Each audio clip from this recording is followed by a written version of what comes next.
नमस्कार, ये आकाशवाणी शिमला है। अब आप राजकुमारी चंदेल से प्रादेशिक समाचार सुनिए। आज के मुख्य समाचार। प्रदेश मंत्रिमंडल ने करुणामूलक आधार पर 500 पद भरने का लिया निर्णय। शिमला नर्सिंग कॉलेज और टांडा मेडिकल कॉलेज में बीएससी नर्सिंग की सीटें बढ़ाई।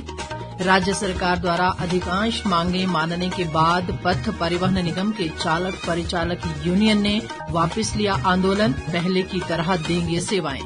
सांसद सुरेश कश्यप ने केंद्र सरकार से पांवटा साहिब काला अंब रेल लाइन का निर्माण कार्य जल्द शुरू करने का किया आग्रह। सांसद सिकंदर कुमार ने राज्यसभा में उठाया दिव्यांग बच्चों की शिक्षा का मुद्दा।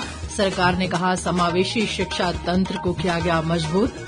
और प्रदेश में मानसून की वर्षा रुक रुक कर जारी, अगले 24 घंटों में अनेक जिलों में भारी वर्षा का येलो अलर्ट। अब समाचार विस्तार से। प्रदेश मंत्रिमंडल ने करुणामूलक रोजगार नीति में संशोधन को मंजूरी देते हुए करुणामूलक आधार पर 500 पद भरने का निर्णय लिया है।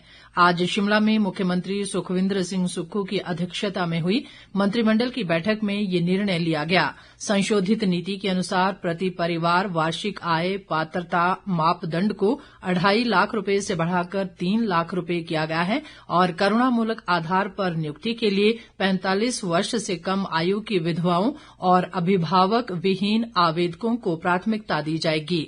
मंत्रिमंडल की बैठक में लिए गए निर्णयों की जानकारी देते हुए उद्योग मंत्री हर्षवर्धन चौहान ने बताया कि कर्तव्यों के निर्वहन के दौरान जान गंवाने वाले सरकारी कर्मचारियों के आश्रितों को भी नौकरी में वरीयता मिलेगी। सबसे बड़ा जो फैसला किया गया है कंपैशनेट ग्राउंड की नौकरी में, क्योंकि पहले जो इनकम क्राइटेरिया रखा था वो 2.5 लाख रुपए था सालाना, उसको बढ़ा करके 3 लाख रुपए सालाना किया है। कैबिनेट ने आज 500 पोस्टें कंपैशनेट ग्राउंड के आधार पे स्वीकृत की है, जिसमें लगभग सभी जो विधवाएं हैं, जो अनाथ बच्चे हैं और बहुत सारे जो लोग हैं जो अदर कैटेगरीज के हैं, और उनको जल्द हिमाचल सरकार द्वारा वो नौकरी दी जाएगी। हर्षवर्धन चौहान ने बताया कि राजकीय नर्सिंग कॉलेज शिमला में बीएससी नर्सिंग की सीटों को 60 से बढ़ाकर 100 करने को मंजूरी दी गई है। इसके अलावा टांडा मेडिकल कॉलेज में 60 सीटों की वार्षिक क्षमता वाले नए बीएससी नर्सिंग कॉलेज की स्थापना का निर्णय भी लिया गया और इसमें विभिन्न श्रेणियों के 27 पद भरे जाएंगे। बैठक में राज्य ऊर्जा निगम की कर्ज सीमा को 5,000 करोड़ रुपए से बढ़ाकर 6,200 करोड़ रुपए करने को मंजूरी प्रदान की गई है। इसके अलावा हिम ऊर्जा के पास कई वर्षों से लंबित पड़ी 172 बिजली परियोजनाओं को रद्द कर दिया गया है। भविष्य में 5 मेगावाट तक की जो भी परियोजनाएं दी जाएंगी उन पर 12% मुफ्त बिजली रॉयल्टी और 1% स्थानीय विकास कोष के लिए देना अनिवार्य होगा। आज कैबिनेट ने फैसला लिया है कि बीएससी नर्सिंग की जो सीट्स है एसएनजीएमसी शिमला में उस 60 से बढ़ा करके उसको 100 किया गया है, और doctor Rajendra Prasad medical college Kangra Tanda की जो जीएनएम की सीट्स है उसको 30 से बढ़ा करके वो 60 किया गया है। इसी तरह से boring limit Himachal Pradesh power corporation की जो 5,000 करोड़ रुपए की थी उसको कैबिनेट ने आज बढ़ा करके 6,200 करोड़ रुपए किया है। हिम ऊर्जा के पास वो लगभग 172 प्रोजेक्ट हिम ऊर्जा के पास पिछले 20 से 25 साल से जो अलॉटेड प्रोजेक्ट्स थे, आज कैबिनेट ने उनके एग्रीमेंट्स को उनको कैंसिल करने के आदेश दिए। मंत्रिमंडल ने दुकानों और व्यावसायिक प्रतिष्ठानों में महिला कर्मियों को शाम 7 बजे से सुबह 7 बजे तक नाइट शिफ्ट में काम करने को भी अनुमति प्रदान की। इसके अलावा मंत्रिमंडल की बैठक में प्रदेश हित से जुड़े कई निर्णय लिए गए। राज्य सरकार द्वारा हिमाचल पथ परिवहन निगम के कर्मचारियों की अधिकांश मांगें मानने के बाद चालक व परिचालक यूनियन ने अपना आंदोलन समाप्त करने का निर्णय लिया है। उप मुख्यमंत्री मुकेश अग्निहोत्री के साथ हुई बैठक के बाद यूनियन ने ये फैसला लिया। चालक परिचालक यूनियन के अध्यक्ष मान सिंह ठाकुर ने शिमला में पत्रकारों से बातचीत में बताया कि उप मुख्यमंत्री ने 205 चालकों को वरिष्ठ चालक का पदनाम, 6 महीने का चिकित्सा प्रतिपूर्ति भत्ता, नई वर्दी के पैसे और सभी वित्तीय देनदारियां 2 से 3 महीने के भीतर प्रदान करने का आश्वासन दिया है।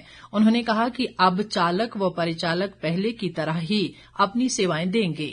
माननीय उप मुख्यमंत्री महोदय जी ने हमें आश्वस्त कराया है कि आपको सैलरी 1 तारीख को मिलेगी। माननीय उप मुख्यमंत्री महोदय जी जो बोलते हैं वो करते हैं। ये 2 महीने का ओवरटाइम नाइट मिलेगा हमें, ये जो स्टार्टिंग से देंगे। उसके बाद जो 150 करोड़ रुपया निगम प्रबंधन को निर्देश दिए हैं, कल ही इन्होंने अपने कागज पत्र जो है वो दे दिए हैं और बात भी हो गई है 150 करोड़ जब मिलेगा तो 50,000 एरी की किस्त जो 76 करोड़ बनता है। उसके बाद आपका मेडिकल रिवर्समेंट 8 या 10 करोड़ बनेगा। हमारी लगभग सारी मांगों को मान लिया गया है। तो हम अब गेट मीटिंगें भी आज से बंद करेंगे और 1-8 से अब 8 घंटे भी करेंगे।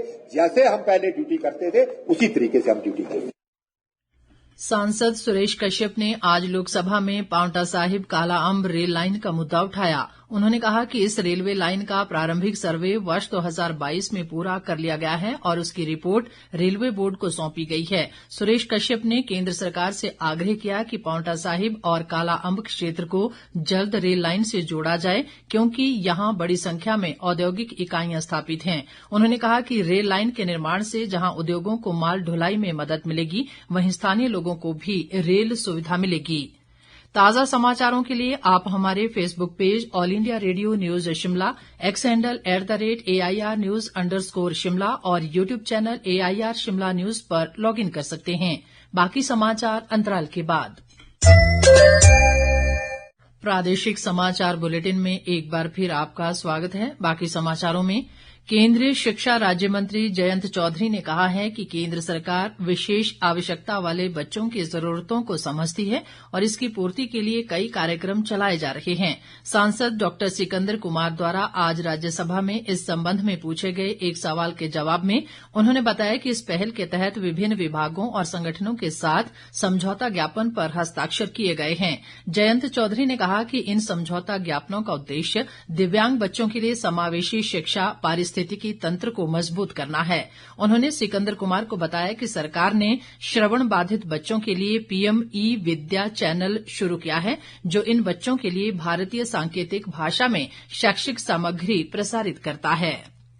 केंद्रीय ग्रामीण विकास राज्य मंत्री कमलेश पासवान ने कहा है कि हिमाचल में प्रधानमंत्री ग्राम सड़क योजना के तहत अब तक लगभग 24,968 किलोमीटर लंबी सड़क परियोजनाएं मंजूर की गई हैं, जिनमें से 22,380 किलोमीटर सड़कों का कार्य पूरा कर लिया गया है। सांसद डॉ राजीव भारद्वाज के एक सवाल पर केंद्रीय मंत्री ने लोकसभा में बताया कि योजना के चौथे चरण के अंतर्गत मार्च 2029 तक देश में 25,000 गांवों को सड़क मार्ग से जोड़ने का लक्ष्य रखा गया है।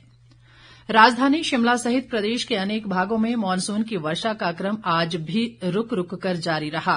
भूस्खलन के कारण राज्य में अभी भी 289 सड़कें यातायात के लिए अवरुद्ध हैं। इसके अलावा 346 बिजली ट्रांसफार्मर और 254 पेयजल योजनाएं भी ठप हैं। वर्षा से जुड़ी घटनाओं में राज्य में 170 लोगों की मौत हो चुकी है जबकि 36 लोग लापता हैं।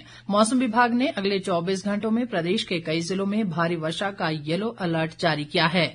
उधर मंडी जिले में पिछले 2 दिनों में हुई भारी वर्षा के कारण ब्यास नदी का जलस्तर बढ़ गया है और नदी पर बने पंडोह बांध के 5 गेट खोल दिए गए हैं। बांध से आज सुबह लगभग 40,000 क्यूसेक पानी छोड़ा गया है।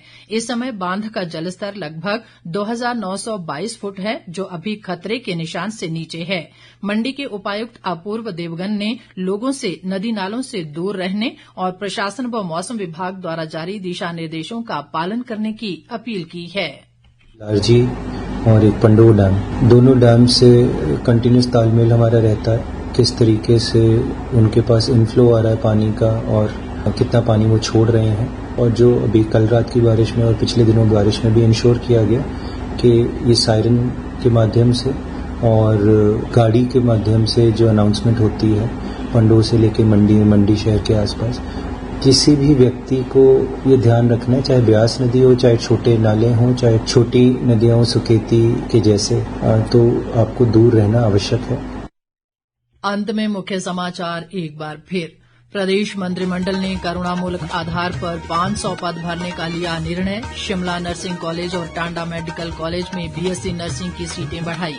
राज्य सरकार द्वारा अधिकांश मांगे मानने के बाद पथ परिवहन निगम के चालक परिचालक यूनियन ने वापस लिया आंदोलन, पहले की तरह देंगे सेवाएं। सांसद सुरेश कश्यप ने केंद्र सरकार से पांवटा साहिब काला अम्ब रेल लाइन का निर्माण कार्य जल्द शुरू करने का किया आग्रह। सांसद सिकंदर कुमार ने राज्यसभा में उठाया दिव्यांग बच्चों की शिक्षा का मुद्दा। सरकार ने कहा समावेशी शिक्षा तंत्र को किया गया मजबूत। और प्रदेश में मानसून की वर्षा रुक रुक कर जारी। अगले 24 घंटों में अनेक जिलों में भारी वर्षा का येलो अलर्ट। इसी के साथ ही समाचार बुलेटिन समाप्त हुआ। हमारा अगला बुलेटिन आप सुन सकते हैं कल सुबह 9:20 पर। नमस्कार।